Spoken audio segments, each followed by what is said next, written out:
සුබ දවසක්.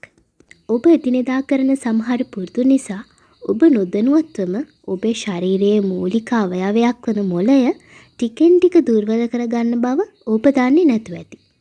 ඉතින් ඒ ගැන දැනගන්න අපිත් එක්ක එකතු වෙන්න මේ සෙල් පරිණාමය. අංක 1. අධික සීනි පරිපෝෂණය. දිනකට අපි ආහාරයට ගන්න විශාල සීනි ප්‍රමාණය නිසා ටිකෙන් ටික අපේ මොළයට අපිම හානි කරගන්නවා. අංක 2. දුම්පානය සහ අධික මද්‍යසාර භාවිතය. එහි අතුරු ප්‍රතිඵලයක් විදියට අපේ ශරීර වර්ධනය අක්‍රමවත් කරමින් මොළයට ලැබිය යුතු ශක්තිය නොලැබීම නිසා ඔබේ මොළයට හානි වෙනවා. ඔබට නිතරම අමතක වන ගතියක් මේ දුම්පානයෙන් නිසා ඇති වෙනවා.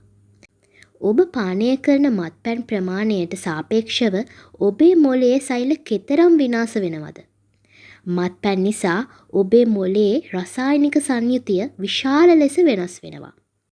බීමත්කම නිසා මරණය පවා ඇතිවන්නේ එම විෂ මොළයට දැඩිව බලපෑ විටයි. අංක 3.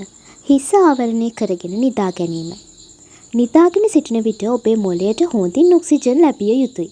හිස ආවරණය කර නිදා ගැනීමෙන් ඔබ ආශ්වාස ප්‍රාශ්වාස කරන වාතයෙහි ඔක්සිජන් ප්‍රමාණය අඩු වෙනවා. මොළයේ ක්‍රියාකාරීත්වයට අත්‍යවශ්‍ය ඔක්සිජන් අඩුවීම නිසා මොළය ඉක්මනින් දුර්වල වෙනවා. අංක 4. උෂ්ණත්වය අධික ස්ථානවල සිටීම.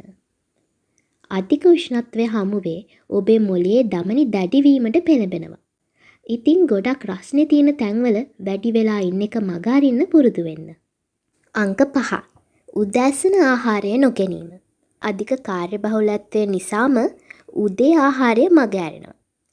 උදේට මොනවා හරි පොඩි දෙයක් යන ගමන් කඩෙන් කන මේ පුරුද්ද ඔබේ මොළයට හොඳම නැහැ. අපි රාත්‍රී ආහාරය ගත් පසු උදෑසන ආහාරය ගන්නේ පැය 12කට පමණ පස්සේනේ. මේ නිසා දවස පුරාම ඔබේ මොළය ශක්තිමත්ව පවත්වාගෙන යාමට උදෑසන හොඳ සමබල ආහාර වේලක් ලබා ගත යුතුයි. අංක 6. අධික රෝගාතුරව සිටින අවස්ථාවලදී පවා මොළය වෙහෙසවා වැඩ කිරීම. අපි ලෙඩ වුණාම ශරීරයේ උෂ්ණත්වය ඇතුළු බොහෝ සාධක වෙනස් වෙනවා. රෝගය සුව කර ගැනීම සඳහා සටන් කිරීමට ශරීරයේ ශක්තියෙන් විශාල ප්‍රමාණයක් වෙන් කිරීමට මොළය උත්සාහ කරනවා. එහිදී අපේ මොළය දැඩි පීඩනයකට සහ වෙහෙසට පත් වෙනවා. මේ නිසා ලෙඩ වුණාම මොළයට හැකිතරම් විවේකය අවශ්‍යයි. තවත් ඔබ නොදන්න දේවල් හරියට දැනගන්න කැමති නම් අපිව සබ්ස්ක්‍රයිබ් කරලා තියාගන්න.